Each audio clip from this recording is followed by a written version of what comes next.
Hi everyone!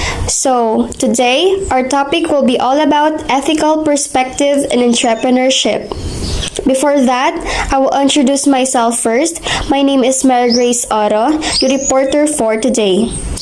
So, in this topic, we must regionalize the importance of ethics and social responsibility in entrepreneurship. So, in this topic, our objectives will be as follow.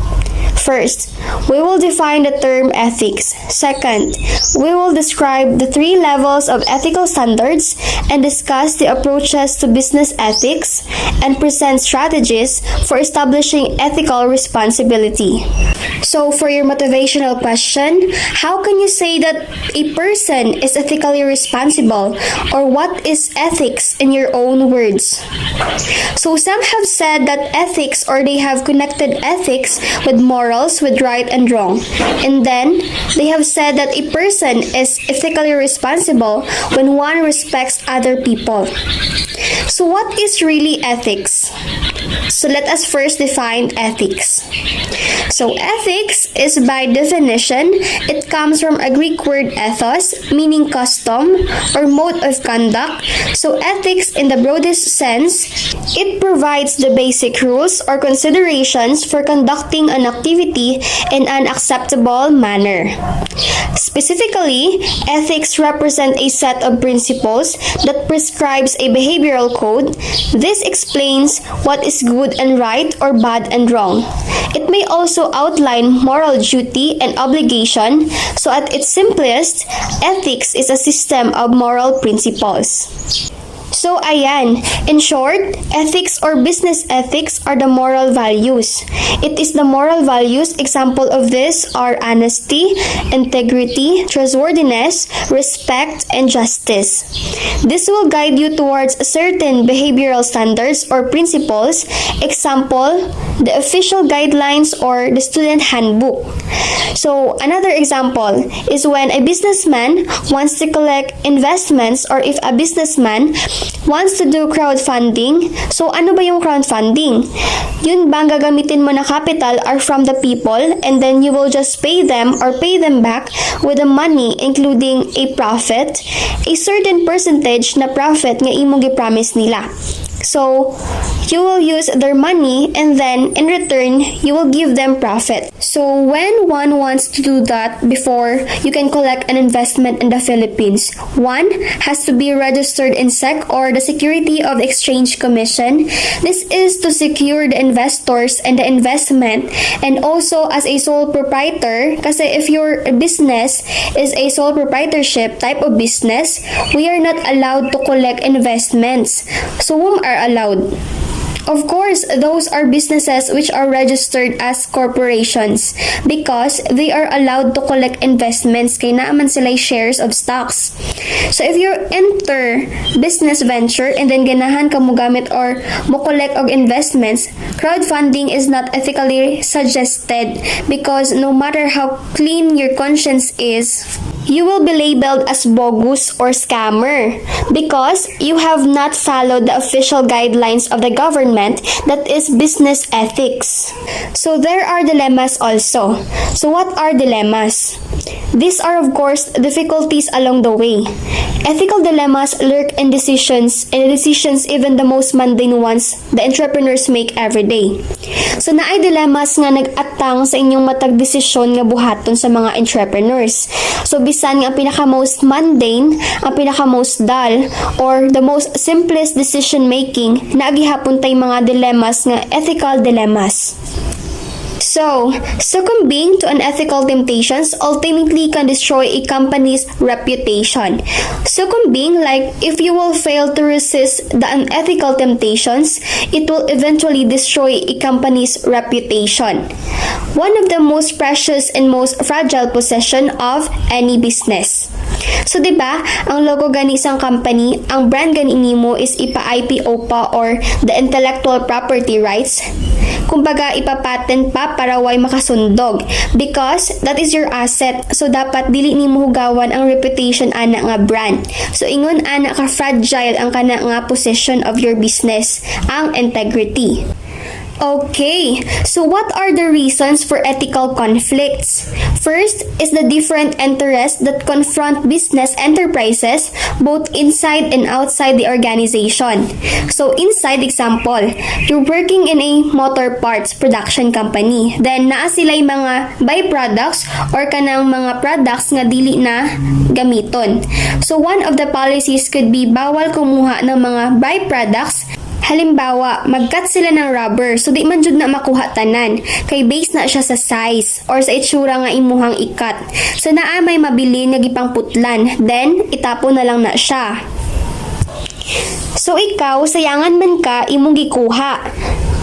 Unsa kay bawal man na siya, so it's unethically wrong or it's wrong despite your idea nga ilalabog raman ni uy, so ako na lang kuhaon.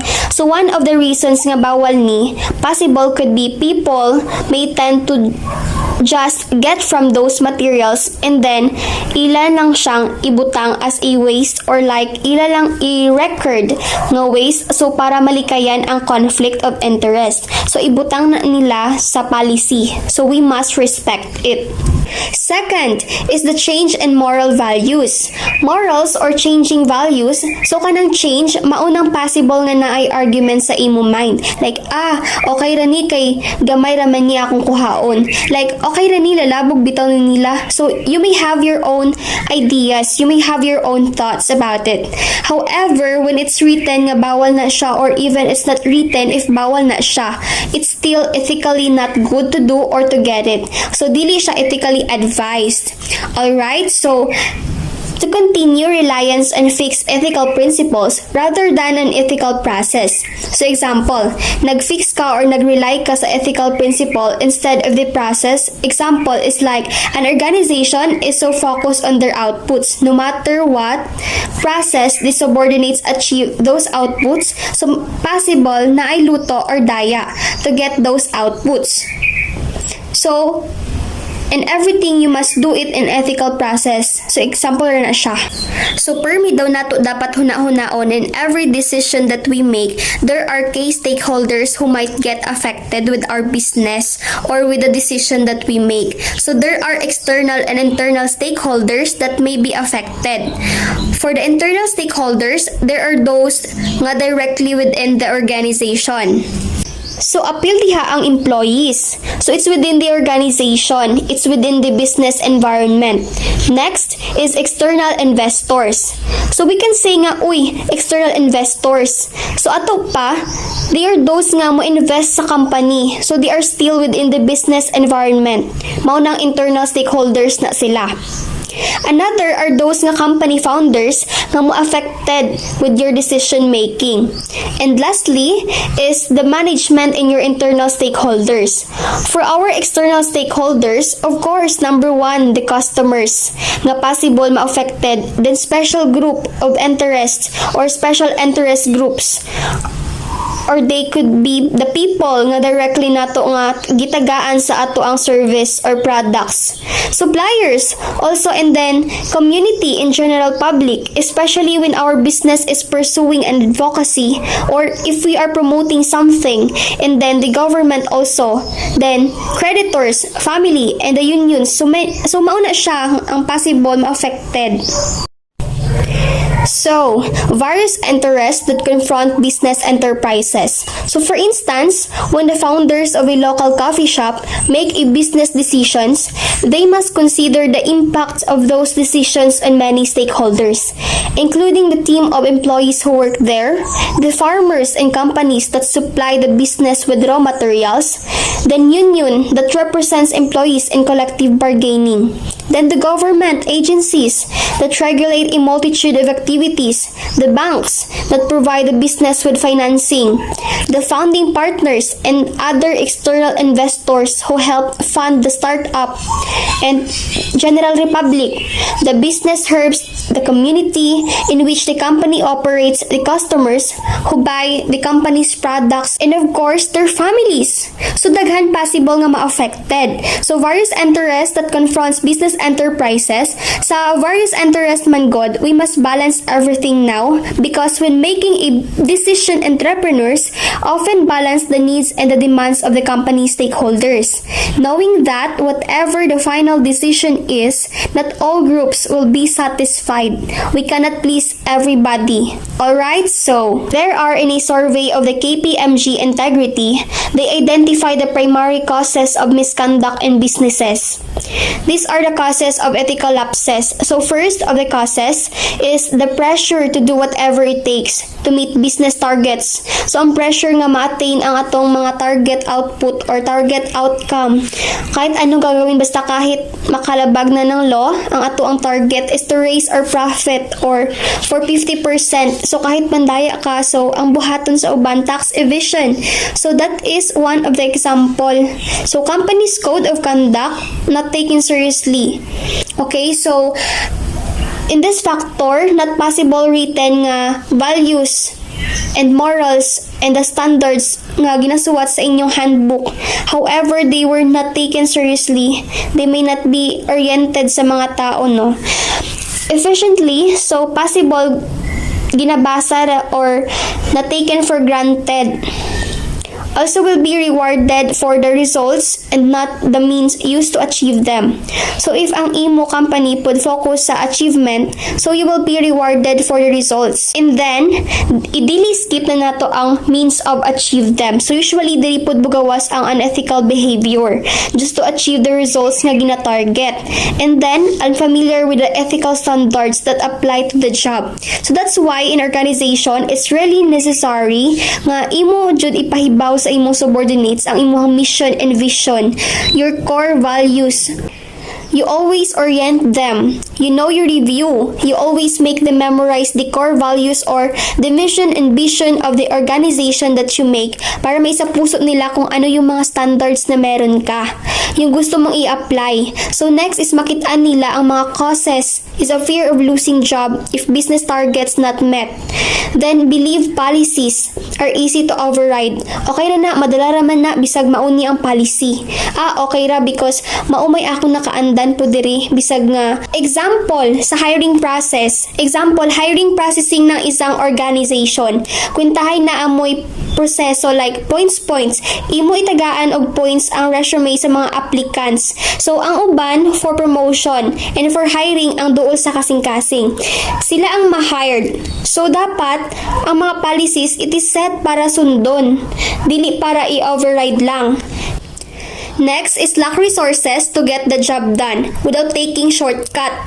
So lack resources, lisod man pud og mag-set ta og objectives and then dili siya possible, dili siya feasible. So ang mahitabo sa mga empleyado tatama rin and then they will only focus on what they can benefit. So di man good nato mapugos. So that's why it is really important that we set realistic goals. So last cause na according sa studies, seeking to bend the rules for personal gain. So conflict of interest na siya. So ayan, to proceed sa ang learning outcome or second objective, so this is to describe 3 levels of ethical standards. So naa di ay levels ang ethical standard. Ethical standard or a set of principles established by the founders of the organization to communicate its underlying moral values. So this code provides a framework that can be used as a reference for decision-making process. So what are the 3 levels of ethical standard? First is the law, then the policies and procedures, and morality. So ang pinakababaw yung law narrowest. Ang pinakamalalim the morality.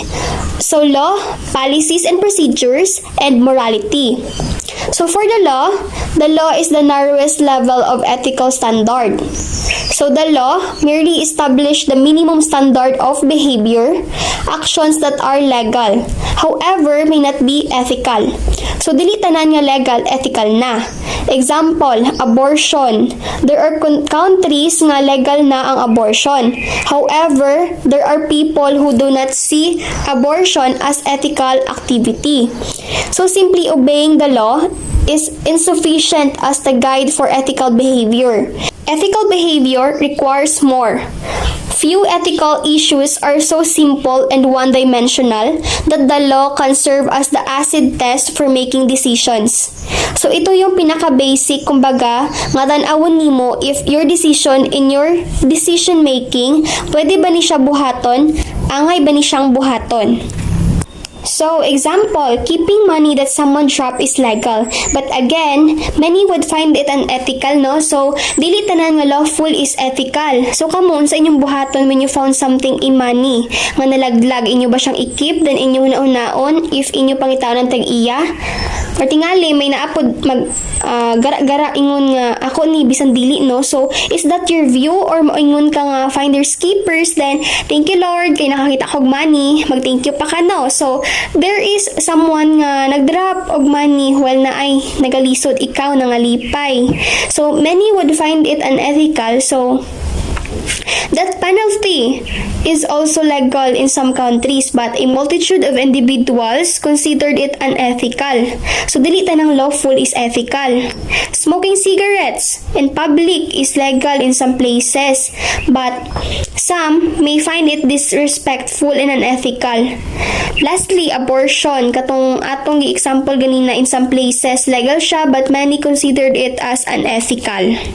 So next level is the policies and procedures. So policies and procedures are usually implemented or posted or given sa atoang organizations, sa atoang business, sa atoang university.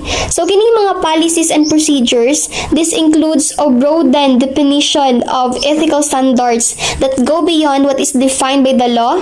So mauni siya ang na-came up sa management nga policies. So many colleges and universities have created honor codes, and companies rely on policies covering everything from sexual harassment and giving gift to hiring and whistleblowing. So hall, gift giving, so unethical. Whistleblowing kan abang naghimo og unethical behavior, nangupit and then naay nakahibaw. A certain person nga nakahibaw, so whistleblow siya. So iyang iistorya. When we say whistleblow, parang you will spill the beans, sasabihin mong kung ano yung nalalaman mong sikreto, no, na hindi maayo, dili okay. So that's for whistleblowing. So here are examples of common workplace policies that could assist you, no, in your workplace. First is the code of conduct, no. Usually kini makita nato sa mga handbooks. Recruitment policy, so written na siya. Internet and email policies, mobile phone policies, and the non-smoking policies, drug and alcohol policy, health and safety policy, discrimination and harassment policy, and grievance handling policy, and also discipline and termination policies, including those social media policy. Nowadays, usually appeal lagi ning social media, even sa atong university, giorienta sa social media. Sanitize your social media accounts. So, appeal na siya sa mga common workplace policies na could assist us in our workplace. So, lastly, the morality, kini nga level, it is the broadest and most fundamental definition of ethical standard. So, the values people learn early in their life and at home from the religious upbringing in the communities they were raised in school, and at work, these are the ingredients at this level. So, morality is what shapes a person's character. So, a strong determinant of a moral behavior is training, no? As Aristotle said, thousands of years ago, you get a good adult by teaching a child to do the right thing. So, who among you know the difference of doing the right thing and doing the things right? So, unsay mas maayo, doing the right thing or doing the things right? So, when we say you're doing the right things, start pa lang, sakto na imong gibuhat. When doing the things right, imo na lang giinsakto. So, which is better? You're starting in writing or mag-start kag sayop and then imo na lang giinsakto. So, a company's culture can serve either to support or undermine its employees' concepts of what constitutes ethical behavior. So sa morality, hindi lahat ng ethical tama. Like sa abortion, hindi lahat ng lawful ethical. So yung iba okay lang yun. Sa iba unethical siya. So it's important na simula pa lang you do the right thing. So not to become religious here, no? But practically speaking, how do you determine the right and wrong ideas? How do you determine a certain behavior is right? And how do you determine that a certain behavior is wrong? What is your basis? So we know as a Christian, and ang pinaka-basis gyud doing the right and wrong is the Bible. Nindot as a person that we determine or we set standards sa ato ang kaugalingon. Where will you stand? Mabot ba ang time that you need to compromise? Will you compromise? You must set standards sa imo palang kaugalingon. What I am doing or what shall I pursue? Okay, so for our objective 3, the approaches to business ethics. So much for the level of ethical standards. So karon, we will discuss about the approaches to business ethics. So although companies may set ethical standards and offer guidelines for employees, the ultimate decision on whether to abide by ethical principles rests with the individual. So in other words, companies really are not ethical or unethical. Individuals are. So kita ang moset sang ato ang morals. So, managers, however, can greatly influence the individual behavior within the company. So that influence must start at the top of the organization. The entrepreneur who practices ethical behavior establishes the moral tone for the entire organization. So dapat ang mag-set ng culture ng ethical behavior is yung nasa top management. Dapat sila yung good example. Dili nang sila pa ang mutudlo, no? O dili maayo. So, we must become aware whenever mag-abot pod ang time that you will own your own organization. Dapat ikaw pa lang, you will set standards para sila mismo mo-obey, mo-abide, and then you will also set a good example. So what are the ethical styles of management? So there are ethical styles of management. There are 3. So the 3 ethical styles of management are immoral management, amoral, and moral. Sa immoral management, immoral managers are motivated, selfish reasons such as their own gains are those of the company. So the driving force behind immoral management is greed, achieving personal or organizational success at any cost. So ayan ang immoral na management.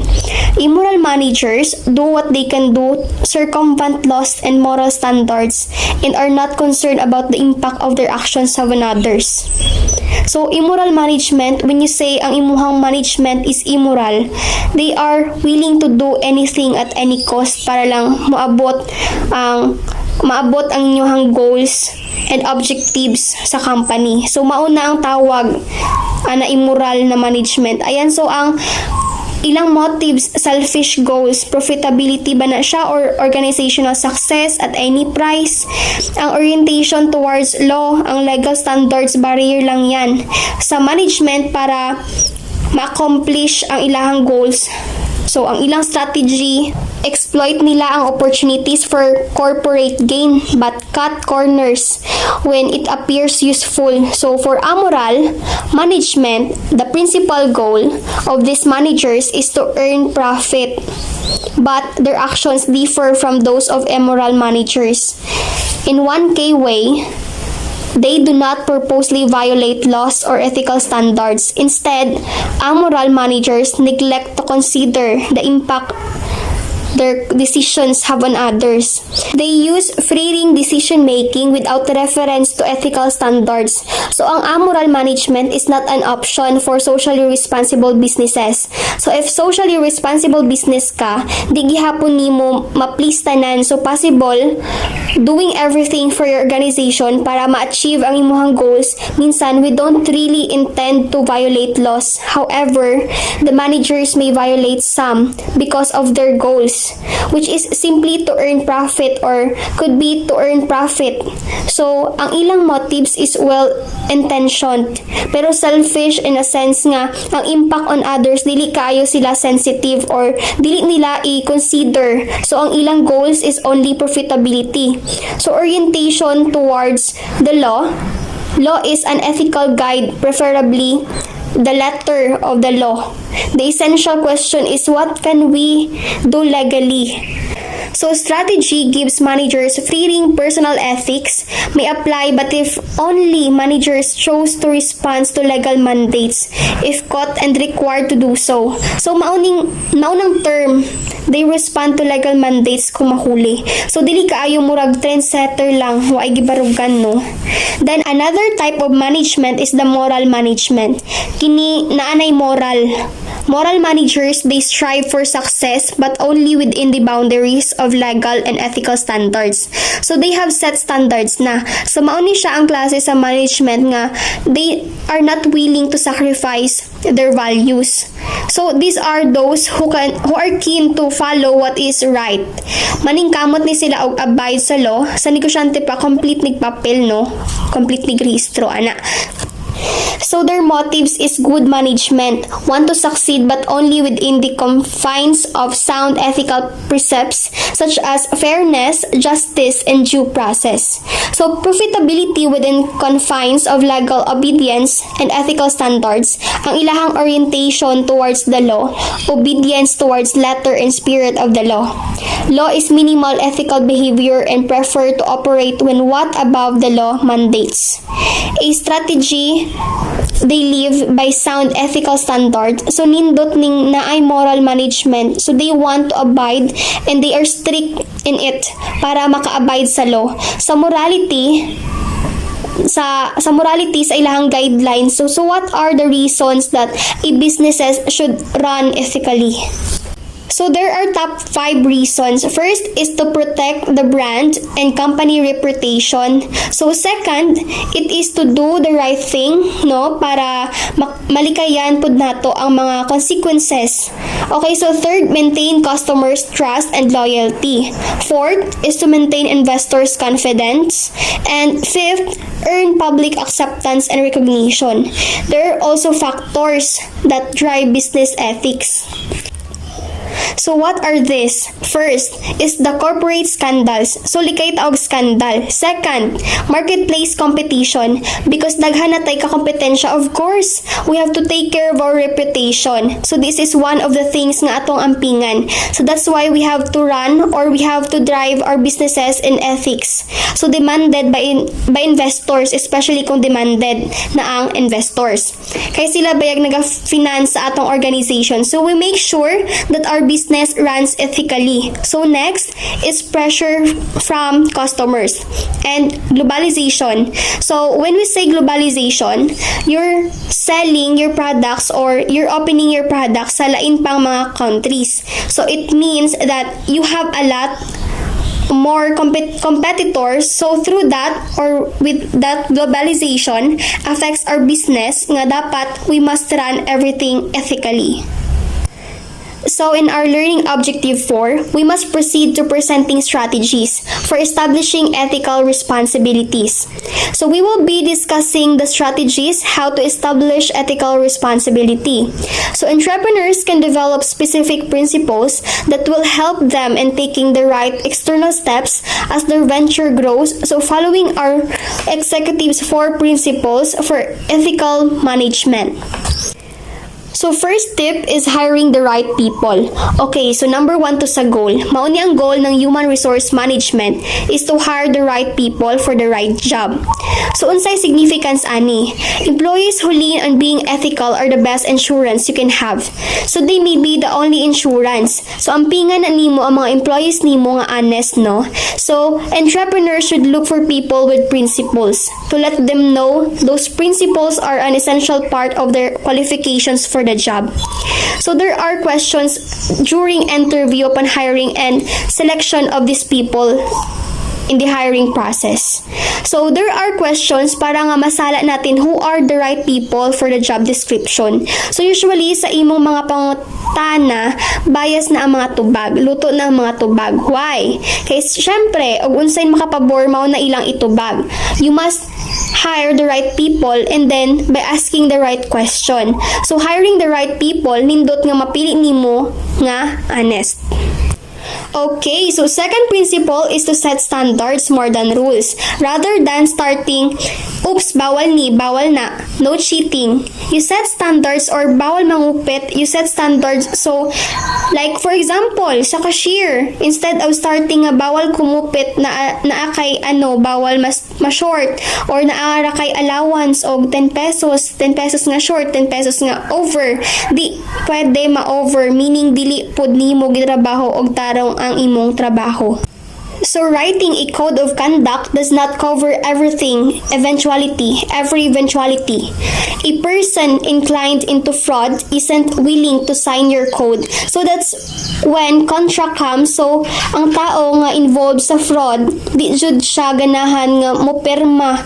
That's why also in some jobs, may oath-taking pa. So entrepreneurs should not waste time on heavy regulations. They should be clear about the standards, or they should let people know the level of performance they expect, and the ethics is not negotiable. So ayan, third tip or principle number 3, don't let yourself get isolated.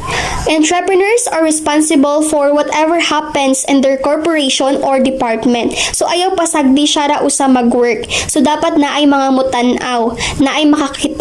So wag mong painan kumbaga. At the same time, mas maayo na ay mag-monitor. If you want something nga ma-achieve, nindot na ay monitoring.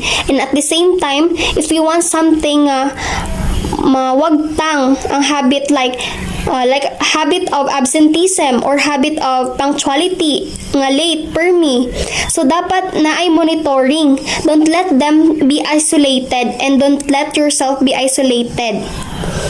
Next principle is the essential focus is to let your ethical example at all times be absolutely impeccable, or dapat palaging to the highest standard, no? So, highest performance in accordance sa highest standard, no? Dapat ang imuhang example is kagaya-gaya.